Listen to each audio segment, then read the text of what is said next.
सनातन गोस्वामी जी के बचपन का नाम क्या था? ये रूप गोस्वामी वाले ने लिखा है। हाँ, तो वही पूछ रही हूँ। उनका रूप जो लिखाया था, इसलिए मैंने उसको डबल रिपीट किया। रूप गोस्वामी का बचपन का नाम था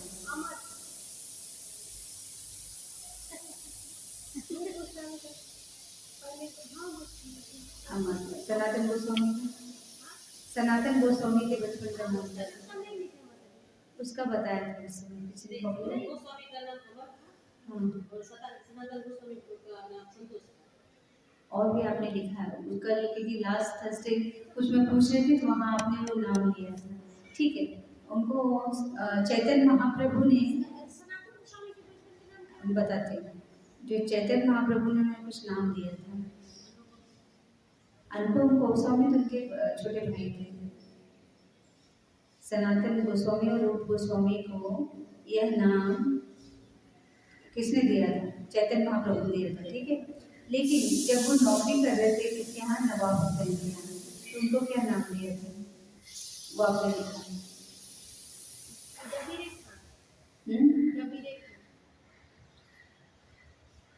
वो रूप गोस्वामी के नाम थे। सनातन गोस्वामी के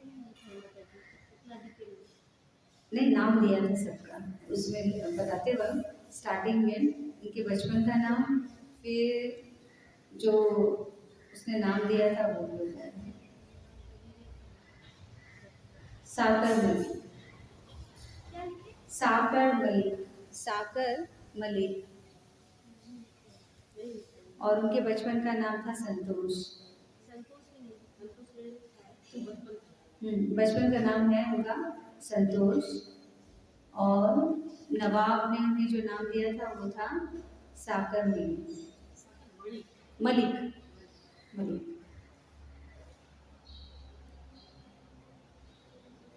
तो उनका जो बचपन से जो अट्रैक्शन था, हम जस्ट रिवाइज कर रहे, बचपन से जो अट्रैक्शन था वो क्या था? वो कृष्ण भावना मृत के प्रति बहुत ज़्यादा था। ठीक है, और उन्होंने अलग अलग लोगों से कृष्ण भावना मृत की शिक्षा ली थी, जिसमें थे विद्यावाचक पति। दूसरा नाम क्या था? पहला था विद्यावाचक पति थे, और दूसरा क्या थे? सार्वभौम भट्टाचार्य। तीसरे साकर मलिक।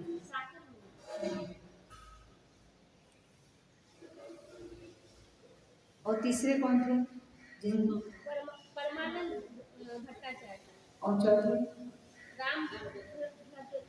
राम भट्टाचार्य नहीं थे, राम भट्टाचार्य, जस्ट राम भट्टाचार्य।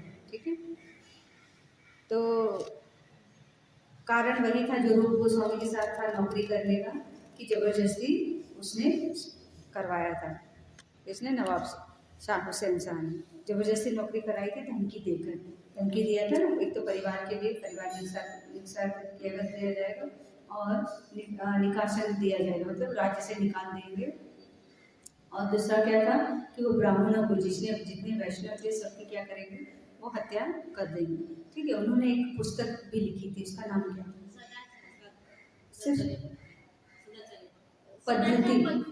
पद्धति सदाचार पद्धति। ठीक, तो उन्होंने वो उनका बहुत इंटरेस्ट था फूड डिस्ट्रीब्यूशन में, तो फूड डिस्ट्रीब्यूशन का काम किया करते थे। तो फूड डिस्ट्रीब्यूशन करते थे वो किन लोगों को किया करते थे? सनातन गोस्वामी फूड डिस्ट्रीब्यूशन का काम किया करते थे। तो वो किन लोगों को फूड डिस्ट्रीब्यूशन किया करते थे? वो मैंने बताया था लास्ट टाइम। गरीब को गरीब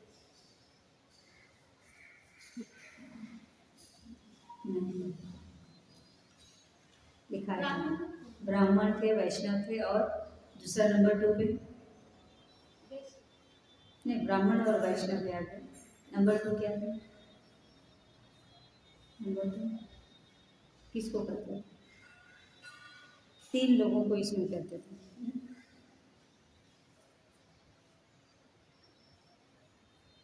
ब्राह्मणों को वैष्णव कराते थे, मंदिरों में दान देते थे। ठीक है, और दूसरा क्या कहते थे? जिनके पास घर नहीं है, बेघर लोगों को। और तीसरा था कुष्ठ रोगियों को। कुष्ठ रोग समझते हैं, जो उंगलियां गल जाती हाथ पैर में। तो कुष्ठ रोगियों को, ब्राह्मणों को, वैष्णवों को और बेघर लोगों को वो क्या करते थे, उन लोगों को फूड डिस्ट्रीब्यूशन का काम करते थे। ठीक है। तो जनरली देखा जाता है तो हम लोग सोते हैं, सोने का काम हमारा होता है, लेकिन आचार्यों का नहीं होता। तो आचार्य बेसिकली क्या करते हैं, रेस्ट करते हैं। तो रेस्ट करते समय उन्होंने कहा कि उन्होंने क्या सपना देखा, उन्होंने सपना देखा कि कोई एक सन्यासी आया जो जिसने कहा कि भौतिकतावाद की तरफ मत बढ़ो, क्या करो, जाकर वृंदावन जाओ, भक्ति करो और वहाँ की जो लीलाएं हैं, कृष्ण की जो लीला स्थली है उसको, उसका प्रकट करो, ये उन्होंने कहा। ठीक है। तो जब यह स्वप्न के बारे में रूप गोस्वामी ने सनातन गोस्वामी को बताया, तो सेम टाइम पे सनातन गोस्वामी ने भी यही बात कही। मतलब किसने पहले बताया वो तो नहीं एग्जैक्टली बताया गया, बताया गया कि सनातन ने एक जगह बताते हैं कि सनातन गोस्वामी रूप गोस्वामी बताते हैं, कहीं पर बताते हैं कि रूप गोस्वामी सनातन गोस्वामी बताते हैं। पर मेन बात यह है कि दोनों ने एक दूसरे से जब ये बात शेयर की, पता चला कि दोनों के स्वप्नों में सेम सन्यासी आए थे, उतने ही सुंदर, वही ऑरेंज कपड़ा पहने हुए, और वो एक ही बात कह रहे हैं कि वृंदावन जाओ और वहाँ पर जाकर के भक्ति करो, कृष्ण भक्ति करो, किताबें लिखो, और वो जो वहाँ की कृष्ण की लीला स्थलियाँ हैं उनको क्या करो, उसका क्या करना है, उसका प्राकट्य करना है। जो छुप गए, पता नहीं कि कृष्ण का जन्म कहाँ हुआ था, कृष्ण ने माखन कहाँ कहाँ जाकर चोरी किया था, और कृष्ण ने यहाँ पर अरिष्टासुर को मारा था, यहाँ पर अकासुर को मारा था, वो जगह जो अलग अलग उनकी लीलाओं की स्थली है, वो सबका प्राकट्य करना था। ठीक है। तो ये कार्य करने के लिए अब वो उनको परमिशन चाहिए था चैतन्य महाप्रभु जी से, कि चैतन्य महाप्रभु जी डायरेक्ट मुझे बोल देते स्वप्न में कहा। तो उन्होंने क्या किया, बार बार उनकी माता श्री ने उनको ये बताया कि भाई तुम एक काम करो, चैतन्य महाप्रभु की आज्ञा ले लो, तो उसके पत्र द्वारा, है ना, उन्होंने क्या सजेस्ट किया था कि पत्र लिखना है, पत्र लिख करके क्या करना है कि मांगना है। लेकिन अब क्या किया उन्होंने, एक बार लिखा, 2 बार लिखा, ऐसे अनेकों बार उन्होंने पत्र लिखा, इन पत्र का जवाब नहीं आया। उन्होंने फिर भी अपने उत्साह और अपने निश्चय को नहीं छोड़ा। तो उन्होंने जो रूप गोस्वामी ने अपने नेक्टर ऑफ इंस्ट्रक्शन में एक श्लोक है, उत्साह निश्चयाधैर्य तत्त कर्म प्रयाति। वो जो है कि अपने उत्साह को भक्ति के मार्ग में लगाए रखना है, उत्साह को बनाए रखना है और निश्चय को दृढ़ रखना है। मतलब सपोज हम कोई 2 माला कर रहा है करीब 1 महीने से, उसकी माला आगे नहीं बढ़ रही, तो माला क्या छोड़ देगा, माला छोड़ना नहीं, उसे और इस तरह का निश्चय बनाना है कि किस तरह से दृढ़ निश्चय रख करके उत्साह के साथ और माला करने का प्रयत्न करना चाहिए। या कोई माला 16 माला कर रहा है वर्षों से, उसमें कोई चेंजेस नहीं आ रहा, सोचिए भाई माला का कोई मतलब नहीं। लोग कहते हैं कि माला करने से हमारे अंदर चेंजेस आता है, लेकिन चेंजेस तो आ नहीं रहा, इसलिए माला करने का कोई फायदा नहीं। लेकिन ऐसा नहीं है, भक्ति में हमेशा निश्चय को, अपने निश्चय को दृढ़ रखना चाहिए और उत्साह को बनाए रखें। जब उत्साह और निश्चय दोनों ही अपनी अपनी जगह पर एकदम स्ट्रांग रहेंगे तो हमारी भक्ति में प्रगति होगी ही होगी। भक्ति में प्रगति नहीं हो रही, उसका एक ही कारण है, कहीं न कहीं निश्चय डगमग हो रहा है और या उत्साह की कमी हो रही है, उत्साह कहीं और लग रहा है, उत्साह का डायरेक्शन चेंज हो गया। ठीक है। तो लेकिन एक बार उन्हें क्या बोलता है कि ऐसे लेटर लिखते लिखते एक बार उनको जवाब आ जाता है, जिसका एग्जाम्पल दिया था कि उन्होंने क्या एग्जाम्पल के साथ चैतन्य महाप्रभु ने लिखा था कि एक विवाहिता स्त्री के बारे में दिया था कि वह जब प्रेम में पड़ती है किसी पर पुरुष के साथ, तो वह किस तरह से घर पे सब कुछ इतने अच्छे से करे कि पता न चले पति को और किसी को, उसके सास ससुर को पता न चले किसका बाहर कहीं कोई और किसी के साथ संबंध। तो ठीक उस तरह से एक क्या एग्जाम्पल दिया था कि आप कृष्ण भक्ति में हो, भगवान के प्रति मन लगा हुआ है ना, कृष्ण के प्रति मन लगा हुआ, लेकिन यह किसे नहीं दिखाना है, उस नवाब को नहीं दिखाना। नवाब की नौकरी करते रहो, नवाब की नौकरी, वो तुम्हारा मालिक है तो उसकी नौकरी करते रहो, लेकिन क्या करना है कि उसे दिखाना नहीं है कि मैं किस मेरी जो रुचि है वह आपके इस काम में नहीं है, मेरी रुचि तो परमात्मा में, भगवान में। तो रूप गोस्वामी और सनातन गोस्वामी इस बात को, चैतन्य महाप्रभु के कहने की बात को समझ जाते हैं। तो अभी वो लोग डिसाइड करते हैं कि हमें क्या करना चाहिए। तो जो अनुपम गोस्वामी और रूप गोस्वामी दोनों अपना काम निपटा कर करके और बादशाह से मुक्ति पा लेते हैं, लेकिन सनातन गोस्वामी के पास अभी भी काम रहता है और वो ये भी सोचते हैं कि हम तीनों भाई अगर एक साथ निकल जाएंगे। रूप गोस्वामी और सनातन गोस्वामी काम कर रहे थे कहाँ पर, वहाँ नवाब के यहाँ, लेकिन अनुपम गोस्वामी को घर पे भी कुछ अपनी जो जरूरत के काम थे वो निपटा कर उन्होंने रूप गोस्वामी के साथ हो लिया और रूप गोस्वामी ने अपना नौकरी छोड़ दिया। लेकिन सनातन गोस्वामी ने कहा कि अगर हम दोनों भाई साथ में छोड़ेंगे तो नवाब को शक हो जाएगा और वह क्या करेगा, हमको जाने नहीं देगा नौकरी से। फिर वो अपनी बात पे आ जाएगा, तो एक काम करो, आप अनुपम गोस्वामी जी के साथ रूप गोस्वामी आप निकल जाओ और मैं बाद में आऊँगा। तो ऐसा वो सनातन गोस्वामी बोल देते हैं। तो रूप गोस्वामी और अनुपम गोस्वामी ने कह बात की कथा आप लोगों को पता है कि अनुपम गोस्वामी रास्ते में ही शरीर छोड़ देते हैं, फिर वो आगे जाते हैं। अब यहाँ पे सनातन गोस्वामी के साथ क्या हो रहा है, सनातन गोस्वामी ने क्या किया, अब उनका मन काम में लग नहीं रहा है। उन्होंने बोला नौकरी पे कैसे जाए, मन तो इच्छा हो ही नहीं रही और नौकरी छोड़ना भी नहीं है। तो उन्होंने बोला कि मैं बीमार हूँ। सबसे अच्छा बहाना है बीमार होने का बहाना कभी कभी ऐसे कर लेते हैं कोई कोई चीज़ों में है ना। तो लेकिन भगवान के लिए, भगवान की सेवा के लिए बहानेबाजी, झूठ, ये सब बहुत अच्छी चीज़ें हैं। अगर कहा जाता है कि अगर भगवान की भक्ति में आने के लिए कोई इंसान झूठ बोलता है तो वह सच से भी ज़्यादा स्ट्रॉन्ग चीज़ है, वो सच से भी बढ़कर है। लेकिन कोई भक्ति में बहाने बनाए और वह कोई और चीज़ कर रहा है तो वो झूठ महाझूठ, एक बोलते हैं ना कि पाप के बराबर माना जाता है उसे। एक भक्ति में आने के लिए, भक्ति में प्रगति करने के लिए हम झूठ बोल सकते हैं, उस झूठ को झूठ नहीं माना जाता है। तो वह झूठ बोलते हैं कि मैं बीमार हूँ, ऐसी छुट्टी ले लेते हैं। तो काफ़ी दिन बीत जाता है, नवाब को शक हो जाता है कि भाई इतना क्या बीमार है, क्या सचमुच इतना ज़्यादा बीमार हो गया कि नौकरी पे नहीं आ रहा। तो एक हकीम और कुछ सिपाहियों को उनके घर भेज देता है। तो कुछ सिपाही उसके घर जाते हैं और वहाँ वहाँ तो कुछ और ही चल रहा था। वहाँ पर क्या कर रहे थे कि बीमारी के बहाने उन्होंने बाहर से लोगों को बुलाया हुआ था जो श्रीमद् भागवतम का पाठ कर रहे थे और ये सुनते थे। बाहर से बड़े बड़े आचार्यों को बुलाए थे घर में और वहाँ श्रीमद् भागवतम का पाठ होता था और घर पूरा वृंदावन, घर को पूरा उन्होंने वृंदावन बना दिया। तुलसी की पूजा हो रही है, वहाँ भागवतम का पाठ हो रहा है, कीर्तन हो रहा है, भजन हो रहा है। और जब उसके सैनिक और उस हकीम ने देखा तो बोली ये तो झूठा है, एक नंबर का झूठा है, चलो अभी जाके हम इसकी शिकायत करते हैं बादशाह से। वो जाके नवाब को बताते हैं कि भाई वो कोई बीमार नहीं है, वहाँ तो श्रीमद् भागवतम हो रहा है, तुलसी की पूजा हो रही है, कीर्तन हो रहा है, भजन हो रहा है, फीस्ट हो रहा है, वहाँ कहाँ बीमार है, कोई बीमार नहीं। नवाब को बहुत गुस्सा आता है लेकिन वो कुछ बोलता नहीं। कहाँ कहीं कहीं पर ये बताया गया कि नवाब खुद जाता है सनातन गोस्वामी से मिलने और कहीं कहीं पर बताया कि उसको सनातन गोस्वामी जी को बुलाते हैं अपने पास। तो दोनों बातें चाहे जो भी हो क्लियर बहुत नहीं है, लेकिन यहाँ पर ऐसा बताया जाता है कि वो बुलाते हैं। जहाँ से जिस सोर्स से मैंने पढ़ा तो उसमें बताते हैं कि नवाब उनको बुलाते हैं अपने पास और बोलते हैं कि मैं बंगाल में एक राज्य में जा रहा हूँ, एक स्टेट है वहाँ पर जा रहा हूँ, बंगाल राज्य के एक स्टेट में जा रहा हूँ जहाँ पर वो हिंदू राज्य है, उसको मुझे उस पर अटैक करना है, उसे जीतना है, तो तुम मेरे साथ चलो। तो सनातन गोस्वामी तुरंत मना कर देते हैं। अब ये नवाब को चांस मिल जाता है, बोलता है ये मेरी बात नहीं सुन रहा, यही है तो मैं इसको अभी कारागार में डाल दूँ। तो आके इससे बातें करूँगा, जो जो इसने किया है इसके बारे में बाद में पूछूंगा, पहले इसको कारागार में डालता हूँ और मैं जाता हूँ लड़ाई करके आता हूँ। तो उनको कारागार में डाल देते हैं, जेल में डाल देते हैं सनातन गोस्वामी जी, जेल में डाल देते हैं। अब सनातन गोस्वामी तो फंस गए क्योंकि उनको तो बहाने करके निकलना था, भाई के पास पहुंचना था, चैतन्य महाप्रभु से मिलके वो आज्ञा लेकर के वृंदावन जाना था, लेकिन ये तो जंगल यहाँ पे जेल में फंस गए। तो अब क्या करें, अब ये सोच ही रहे थे कि रूप गोस्वामी जी को वहाँ पर पता चल जाती है कि इनको जेल में डाल दिया गया।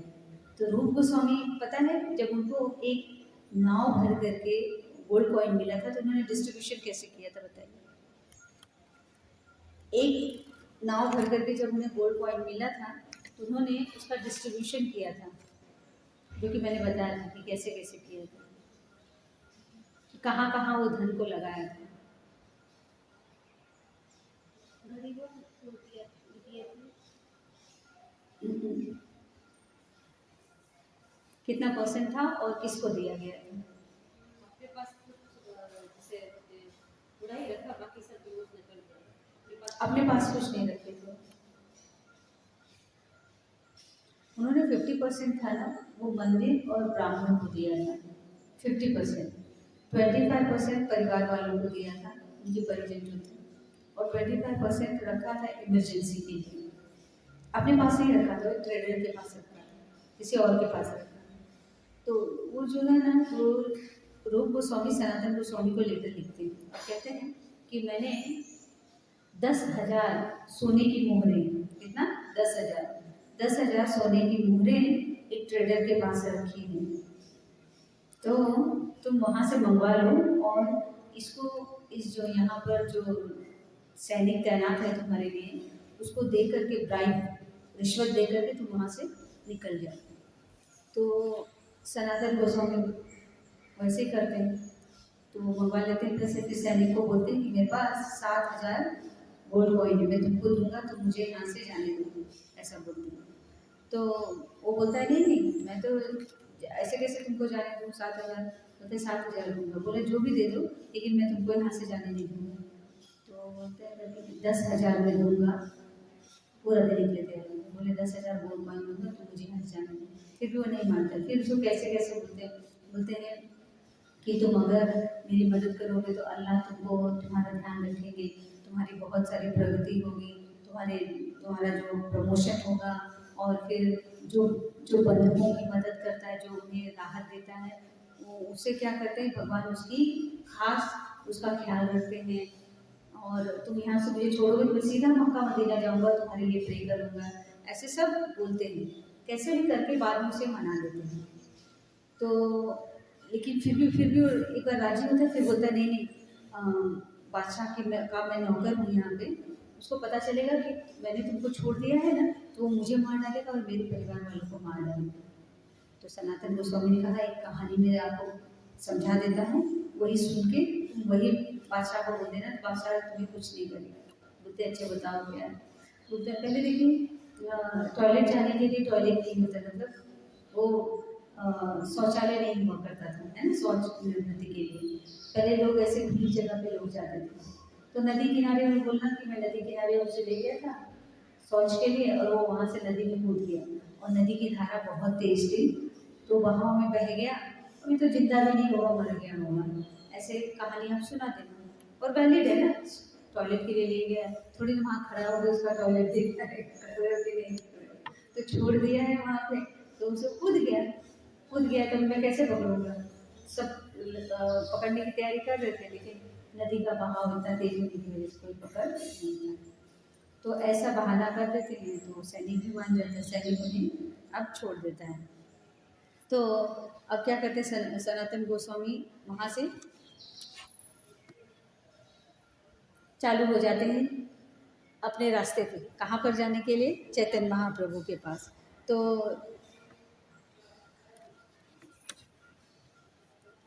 अच्छा, अभी ये जो सिचुएशन हमने देखी, इसमें से तो यही समझने को मिलेगा ना कि हम झूठ बोल सकते हैं।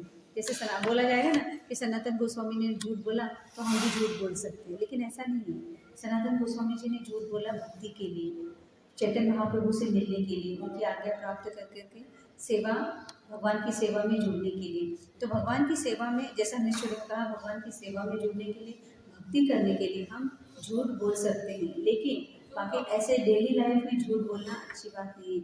हमें झूठ को अपने प्रयोग में नहीं लाना चाहिए, ठीक है। तो अब धीरे धीरे वो चालू हो गए रास्ते पे जाने के लिए। उन्होंने वहाँ का जब जो रास्ता उन्होंने तय करना शुरू किया, तो बहुत पहाड़ थे और जंगल भरा रास्ता था। वो ऐसे पार करते करते वो बिहार में पहुँचे। बिहार की एक जगह है, क्या नाम है, पटदा। ये पटना कोई पटदा तो नहीं बोली, पता नहीं। यहाँ पर बताया कि बिहार में पटदा करके जगह है, मुझे तो लगा शायद पटना होगा, लेकिन पता नहीं, पटदा कोई और जगह हो सकती है, नामक जगह थी। तो वहाँ पर अब इनके साथ जब ये चल रहे थे वहाँ से, तो चलते समय इन्होंने, इनके साथ एक ईशान नामक व्यक्ति भी इनके साथ आया। उन्होंने एक भक्त को लिया जो कि जिनका नाम था ईशान। तो वो दोनों साथ में चल रहे थे चैतन्य महाप्रभु पर जाने के लिए। लेकिन जब वो पटना में बिहार में पटना जगह पर पहुँचे तो वहाँ पर रात हो चुकी थी। तो वहाँ जंगल में उन्हें रुकने के लिए कोई जगह चाहिए थी, लेकिन दूर दूर तक कोई जगह नहीं। फिर थोड़ी दूर और आगे बढ़े तो उन्हें एक सराय दिखी, धर्मशाला होती है ना, धर्मशाला दिखी। तो वहाँ पर जाते हैं। तो जैसे वो वहाँ पहुँचते हैं तो वो जो सराय का मालिक है ना, धर्मशाला का मालिक, वो बड़े प्रेम से उनसे बातें करने लगता है, बड़े अच्छे से उनका व्यवहार करता है। तो सनातन गोस्वामी सोचते हैं कि भाई ये इतना अच्छे से क्यों पेश आ रहा है, ये हम तो इसको जानते नहीं, ये भी हमको जानता नहीं, पहली बार मिल रहे हैं और मैं तो यात्री हूँ और ये यात्री किसी इतना अच्छा तो कोई नहीं। तो यहाँ पर भक्ति विनोद ठाकुर कहते हैं अति स्तुति चोर लक्षणम, जो कोई ज़्यादा मीठा बात करता है अति स्तुति चोर लक्षणम, जो प्रेम से बहुत ज़्यादा क्या बोलते हैं रस टपका की बात करे तो समझना उसके मन में कुछ न कुछ चोर है। क्योंकि बगैर किसी चीज़ के, बगैर किसी कोई आपसे लोभ के कोई मीठा बात करता नहीं, बहुत मुश्किल है ऐसा कोई कर। तो सनातन गोस्वामी को ये बात है तो वो ईशान को पूछते हैं कि ये बताओ ये बड़ा मीठा बात कर रहा है, समझ में नहीं आ रहा है इसके साथ क्या हो रहा है, मतलब ये क्यों इस तरह से हमसे बातें कर रहे हैं। फिर इनको वो एक्चुअली क्या होता है पता है, ये जो सराय का मालिक होता है ना, इसके पास एक ज्योतिषी था। जैसे कोई यात्री आता था ना तो उसको देखते, उसके चेहरे को देखते ही ये बता देता था किसको, सराय के मालिक को। ज्योतिषी बता देता था सराय के मालिक को कि इस व्यक्ति के पास इतना धन है, और जिसके पास धन होता था ज़्यादा रात में उसको मार डालते थे लोग और उसका सारा पैसा धन सब ले लेते थे। तो यही काम ये लोग सनातन गोस्वामी और ईशान के साथ करने वाले थे, क्योंकि ईशान के पास 8 गोल्ड कॉइन थे और उसको लेने के लिए लोग उनको रात को मार देने वाले थे। सुबह बड़े मीठा बात कर रहे थे, रात को मार डालते, मतलब शाम को बड़े अच्छे से बात कर रहे थे, अब रात होती तो रात को मार के वो गोल्ड कॉइन ले लेते। तो अभी सनातन गोस्वामी ने पूछा ईशान तुम्हारे पास कुछ धन है क्या, तो ईशान ने कहा कि मेरे पास 7 गोल्ड कॉइन है। देखो उनके पास 8 थी, लेकिन एक झूठ बोल दिया उन्होंने, बोला नहीं मेरे पास 7 गोल्ड कॉइन है। उन्होंने बोला इधर लाओ ये कॉइन, फिर ले जाके वो सराय के मालिक को देते, बोलते ये 7 गोल्ड कॉइन हमारे पास है, ये आप ले लो। तो वो मुस्कुराने लगते हैं, बोला अच्छा आप बड़े भले इंसान दिखते हो, आपने तो खुद ही ला के दे दिया, वरना तो हम तो ऐसे ही हथियार लेते हैं, हमको पता है कैसे लेना है। तो बोलता है लेकिन मेरे ज्योतिषी ने बताया था आपके पास 8 गोल्ड कॉइन है, आप तो 7 ही दे रहे हो, तो 1 गोल्ड कॉइन कहाँ है। तो फिर सनातन गोस्वामी बुलाते हैं कि तुम्हारे पास 8 गोल्ड कॉइन थे, तुमने एक छुपा के रखी है ना, एक तुमने दिया नहीं 7 ही दिया। तो बोलते हैं हाँ मैंने एक अपने लिए रखा। तो बोले आज से तुम मेरी सेवा से तुम्हें मैं निकाल रहा हूँ, तुम आज अब हाँ मतलब उनको अपने साथ आगे अपने ले जाएंगे यात्रा पे चैतन्य महाप्रभु में, अब तुम यहीं से चले जाओ वापस, अब मैं तुमको आगे नहीं ले जाऊँगा। क्योंकि देखो नहीं, ईशान को सनातन गोस्वामी ने बोला कि तुम, क्योंकि ईशान ने क्या किया, 1 गोल्ड कॉइन छुपा के रखा, पूरा दिया नहीं, उसको अपने यूज़ के लिए रखा। तो भक्ति में क्या होता है कि भक्ति में झूठ कहाँ चलती है, जब भक्ति में आगे बढ़ना हो। यहाँ पर उनको जाना है चैतन्य महाप्रभु से मिलने, तो 1 गोल्ड कॉइन की वजह से वो अपना जीवन यहाँ पे दे दें, है ना, तो वो तो अच्छी बात नहीं थी। तो वो 1 गोल्ड कॉइन उनकी भक्ति में बाधा कर रहा था, इसलिए सनातन गोस्वामी ने बोला कि तुम मेरे साथ अब नहीं आओ, तुम 1 गोल्ड कॉइन अपने पास रखो और तुम यहाँ से चले जाओ। तो अब क्या हो गया, सनातन गोस्वामी के पास तो पैसे भी नहीं और एक साथी था वो भी चला गया। तो जब सराय के मालिक ने ये देखा कि कितना अच्छा व्यक्ति है और कितना नम्र है और इसने खुद ही ला के मुझे गोल्ड कॉइन दे दिया, मुझे कुछ करने इससे कैसे पता चल गया कि मैं इनको मानने वाला हूँ और इनके हाथ का गोल्ड कॉइन लेने वाला हूँ सब कुछ। तो लेकिन वो और सनातन गोस्वामी इतने मीठे शब्दों में बात कर रहे थे, इतने प्रेम से बात कर रहे थे, उसने देखा कि ये सब कुछ जानते हुए मुझ पर क्रोधित नहीं हो रहे हैं और इतना अच्छे से पेश आ रहे हैं। तो उससे उसका जो हृदय था वो क्या हो गया, पिघल गया। तो उसने क्या देखा कि इतने पहाड़ भरे रास्ते हैं, जंगल का रास्ता है, पहाड़ियाँ हैं, पेड़ पौधे हैं, तो ये सनातन गोस्वामी इस रास्तों को पार करके बाहर पटना के बाहर जा नहीं सकते। तो वो हेल्प करता है उनकी इस नम्रता को देख करके, सनातन गोस्वामी की नम्रता को देख करके, और वो उनको हेल्प करता है। वो पूरा बिहार के जो पटना जगह था उससे वो उनको बाहर आने में हेल्प करता है। तो वहाँ से निकलकर सनातन गोस्वामी आगे बढ़ते हैं और वो हाजीपुर जगह पहुँचते हैं।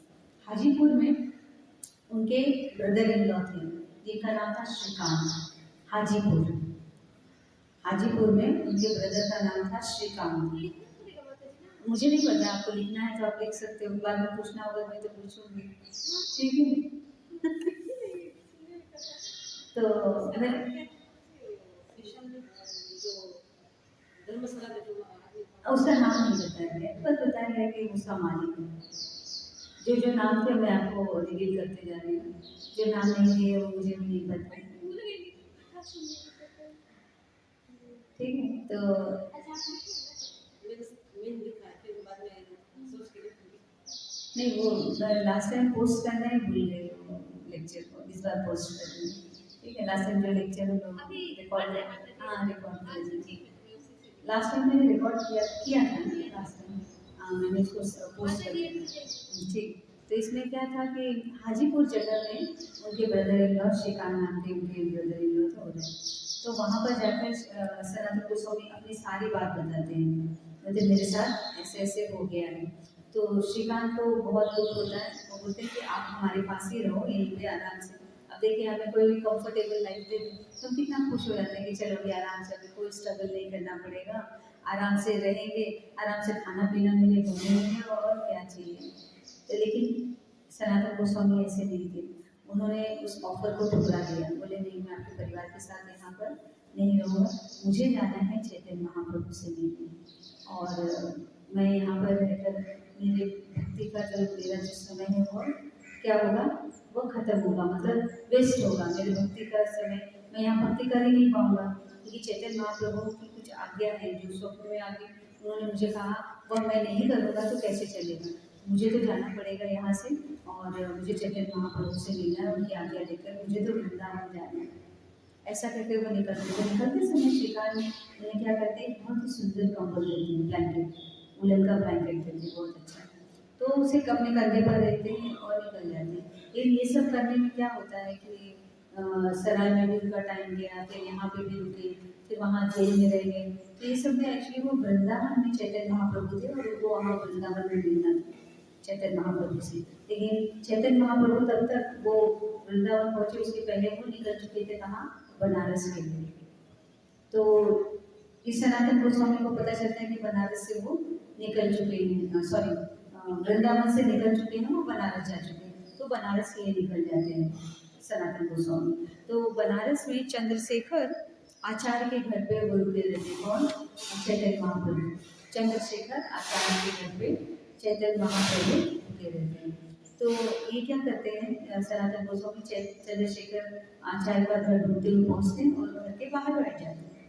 इधर सनातन गोस्वामी वहाँ पहुँचते हैं और वहाँ पर अंदर चैतन्य महाप्रभु को खबर हो जाती है कि सनातन गोस्वामी आ गए हैं, तो तुरंत चंद्रशेखर आचार्य को कहते हैं कि बाहर जाओ और वहाँ पर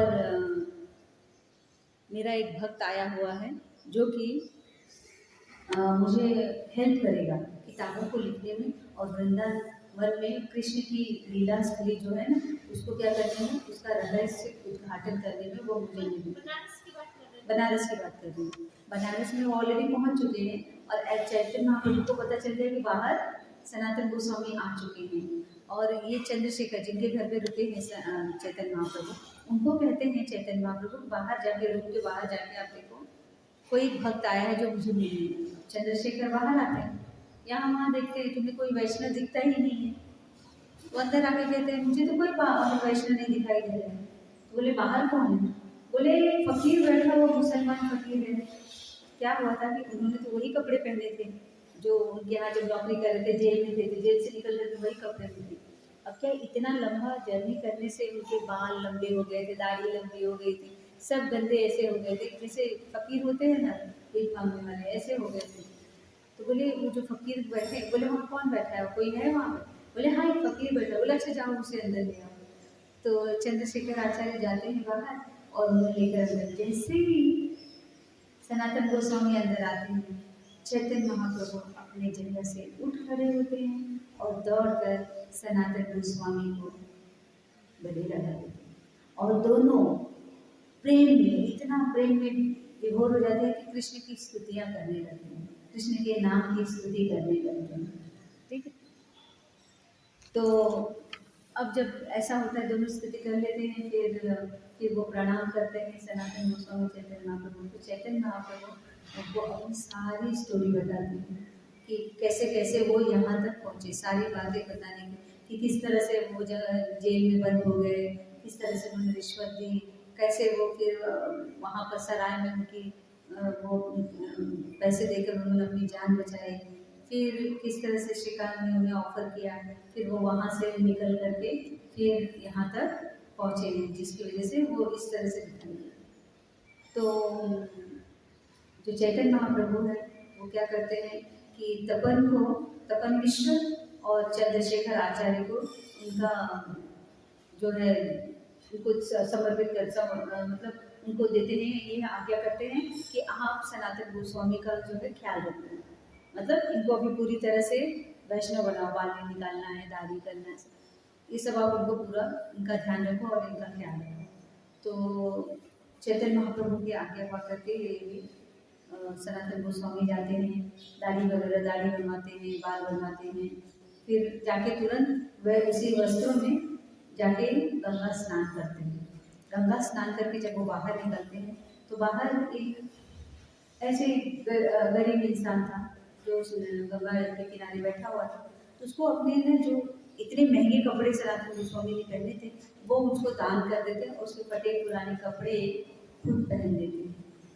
तो चैतन्य महाप्रभु जब ये देखते हैं कि सनातन गोस्वामी का कि किस तरह से वैराग्य है कपड़ों के प्रति, एक वैरागी के लिए हर चीज से वैराग होना बहुत जरूरी, जो वैरागी जीवन में आता है, जो सन्यासी के जीवन में आता है, सन्यासी जीवन को अपनाता है, उसे किस तरह से वैराग्य होना चाहिए हर चीज से, अपनी किसी भी वस्तु से उसे प्रेम नहीं होना चाहिए, उसमें लगाव अटैचमेंट नहीं होना चाहिए। देख करके चैतन्य महाप्रभु बड़ा प्रसन्न होते हैं। फिर वो पुराने कपड़े तो पहने रहते हैं, लेकिन वो जो शॉल है ना वो अपने कंधे पर रख कर आते हैं। फिर चैतन्य महाप्रभु बोलते हैं कि हमें तपन मिश्र के यहाँ पर भोजन पर जाना है। तो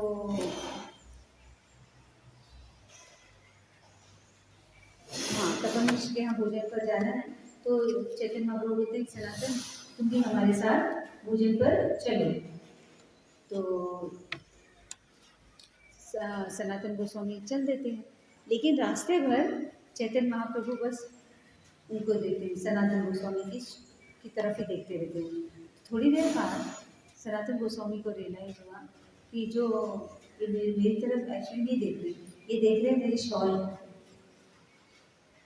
वो क्या देख रहे थे कि फटे कपड़े तो पहन लिए, लेकिन वो शॉल उन्होंने दान नहीं की थी, जो किसने दिया था, श्रीकांत ने दिया था ना उनके ब्रदर इन लॉ ने। वो शॉल को वो बहुत महंगी शॉल थी, बहुत रेशमी और सॉफ्ट, बहुत गर्मदायक, ठंडियों में काम आने वाली, इतनी और बहुत अच्छी शॉल थी। वो उन्होंने नहीं दान किया था, वो अपने पास फटे पुराने कपड़े पहन लिए थे, लेकिन वो शॉल को रखा था। चैतन्य महाप्रभु बार बार उस शॉल को देख रहे थे।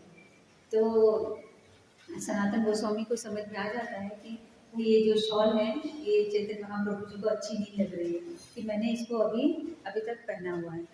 तो वो तुरंत जाते हैं तपन मिश्र के यहाँ से भोजन करने के बाद, प्रसाद लेने के बाद वो जाते हैं गंगा किनारे। गंगा किनारे जाते हैं तो वहाँ पर एक बूढ़ा व्यक्ति रहता है, धोबी। बूढ़ा धोबी कपड़ों को धो रहा होता है, लेकिन उसके पास जो कंबल है, अपना कंबल, वो बहुत फटा पुराना है। तो वो उसके पास जाकर बोलते हैं कि क्या तो मेरा ये कंबल लेकर अब मुझे अपना फटा पुराना कंबल दो। तो धोबी तो बहुत संकोच में आ जाता है, सोचता है कि ये मेरा मजाक उड़ा रहे हैं, कहीं कोई इतना सुंदर कंबल दे करके फटा पुराना कंबल ले लो। तो बोलते हैं आप मेरा मजाक उड़ा रहे हो ना। तो धोबी को सनातन गोस्वामी बोलते हैं नहीं, मैं मजाक नहीं उड़ा रहा हूँ, मैं सचमुच ये कंबल चाहता हूँ, मुझे ये कंबल दे दो। तो बोलते नहीं, आप तो बस ऐसे मजाक उड़ा रहे हैं, मेरे पास कंबल नहीं है, ये फटा पुराना कंबल, मैं तो गरीब हूँ, मैं नया कंबल कहाँ से लाऊंगा, आप प्लीज़ मेरा मजाक नहीं। तो वो जबरदस्ती उसका कंबल ले लेते, बोलते ये लो मेरा कंबल, ये बहुत अच्छा कंबल है, आपको बहुत गर्म देगा ठंडी के दिन में, आप इसे रखो और मुझे अपना कंबल दो। तो जब दूसरे दिन चैतन्य महाप्रभु मिलते हैं तो बहुत मुस्कुराते हैं और बहुत खुश होकर उसकी तारीफ करते हैं सनातन गोस्वामी की, कि अब तुम्हें सच्चा वैराग्य आ गया, कोई चीज़ के लिए तुम्हें मन में अब वो लोभ नहीं रहा। मतलब एक वो मतलब वो जो कम्बल था ना वो तुम्हारी भक्ति में बाधा करता है, तो अच्छा हुआ तुमने उसे विदान कर दिया, तो अब तुम सच्चे वैरागी हो। श्री सनातन गोस्वामी की जय, श्रीला प्रभुपाद की जय। तो ये सेंड करेंगे ग्रुप पे। हाँ, तो अभी क्या है कि भक्तों को भी ऐसे ही होना चाहिए।